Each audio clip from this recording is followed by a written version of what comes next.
hammasi ayol bola manfaatlari nuqtai nazaridan qayta ko'rib chiqildi. Lekin uni ijro qilish jarayonida nimalar bilan qiyinchiliklar bilan to'qnashyapsizlar? Aliment to'lovchilarimizni 50-60% ishsizlar tashkil qiladi. Ularni ish bilan ta'minlash borasida muayyan ishlar amalga oshiryapmiz.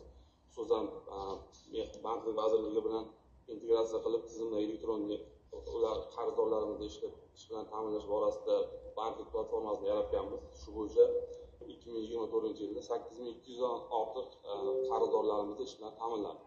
Bu borada ham ishlarimizni davom ettiryapmiz. Hozir qonunchilikni yana ham takomillashtirish yoki bo'lmasa qonunlar bo'lmasa pastdagi idoraviy hujjatlar o'sha ish bilan ta'minlash masalalari bo'yicha ham mas'ullarni vakolatlarini yana ham qayta ko'rib chiqish masalalarini hozir kun tartibiga chiqarsak bo'ladida. Buni sizlar qiynalaversanglar, misol uchun ijro qilishga odamlar ishsiz bo'lsa yoki boshqa bir muammoli masalalar bo'ladigan bo'lsa, biz joyida turaveradida bu masala.